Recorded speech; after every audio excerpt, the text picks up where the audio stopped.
Did you know that according to the Insight Accounting team on accountinginsight.org, that in 2025, the average college student's credit score was around 630.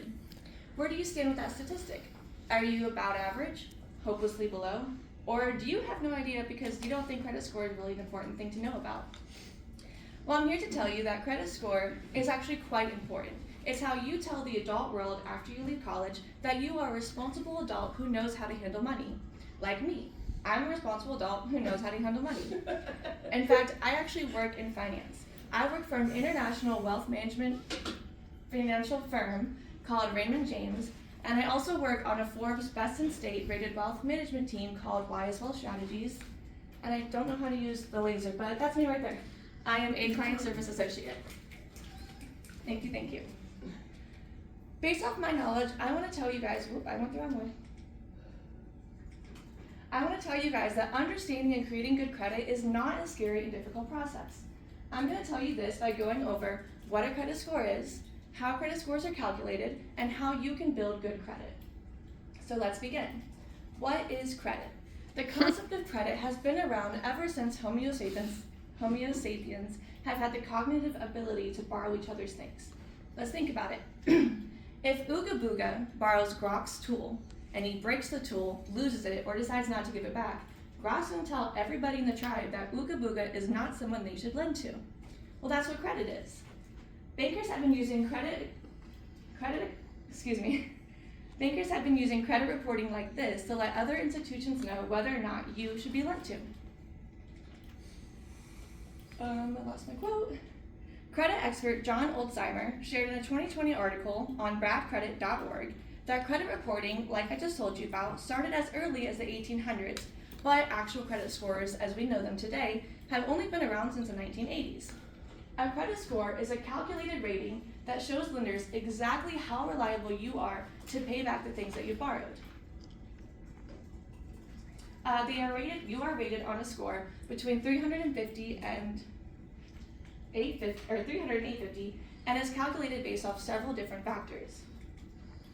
So that's what a credit score is. Now let's learn how they are calculated. Certified financial planner Robin Hartwell wrote in a 2024 article for the Penny Hoarder Academy that there are 5 factors that lead into how your score is calculated. These 5 factors are your payment history, the amount you have owed, your length of credit history, your credit mix, and whether or not you have new credit. These seem kind of simple, but it can be difficult because they're not rated equally. For example, your payment history is the bulk of your credit score. It's 35%, followed by the amount owed, which is 30%. This only equates to 65%, and in our world in college, well, that's a D. Not that great, right? So you have to also add in a length of credit history, meaning you have outstanding history for a long time, a credit mix, meaning you have charge cards, credit cards, mortgages, loans, not just one single thing. And you also want to have new credit. So even if you paid your truck off 10 years ago and you were really good at it, you're not going to have a good credit score today because you need to have ongoing credit. So now I know what a credit score is and how it's calculated, so how do you get good credit? It's very simple, and I'm going to give you 4 steps that I use to take my score from low 400s to the high 700s in just 2 years. Starting out, you're going to sign up for a low limit credit card at your bank that you already have a debit card in. Now I know when you think credit cards, you want to get a Chase Sapphire, you want to get a Gold Amex, right? But we're not going to start there. First, you need to establish good financial habits, and this is how you're going to do that. You're going to get a low limit credit card, and you're only going to use 10% of the limit they give you. So starting off, you'll probably get maybe a $500 credit limit. Using 10%, you're only going to spend $50. So go fill your tank up, put your credit card in the back of your wallet, don't touch it, and then next month do the same thing. You're only ever going to spend as much as you can pay off, and you're always going to pay the total amount at the end of the month. Credit cards have interest, so if you don't pay your total amount up, what you have delinquent is going to add up, and they're going to charge you more money for it. We don't want that. After you do this for, let's say, a year or so, you can either apply for a larger credit limit or you can apply for a new card. You're going to keep doing this until you have a pretty decent credit card or credit score.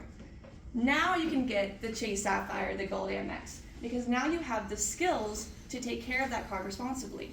Now, these kind of cards have great benefits because you can have cashback rewards or maybe airline miles. And those are great, but these kind of cards have like a 20+% interest rate. So if you don't pay that total amount off, you're paying almost a quarter of what you even used. And we don't want to do that, right? So I really want to hound in that these steps are very important and very simple. And within just a couple years, you can have a really strong credit score doing something like this, so long as you know to never spend more than you are able to pay off. People think that credit isn't that important, but there are so many things that you can do with it.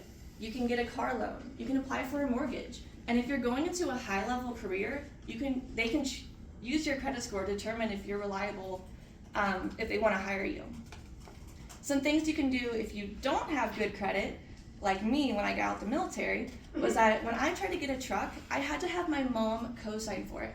I was 28 years old, I had been stationed overseas for 5 years, I was an adult, I knew how to handle stuff, but because I didn't have any credit history, because I was told growing up that credit cards are evil and you don't want to go into debt. So I didn't. And I didn't have any credit history, and I had to have my mom co-pay for a truck, and that's embarrassing, and you guys don't want to do that. So we know that credit is important. We know that we want good credit. So in conclusion, I hope that you've come to understand that credit scores and I hope you've come to know that understanding and creating good credit is not a scary or difficult process. To learn this, we went over what a credit score is, how credit scores are calculated, and how you can build good credit. I want to end this with sharing my favorite quote, which is by Warren Buffett, who is literally one of the most richest men on this planet. He shares that the best investment you can make is an investment in yourself. The more you learn, the more you earn. So I want you guys to go out today and learn what your credit score is.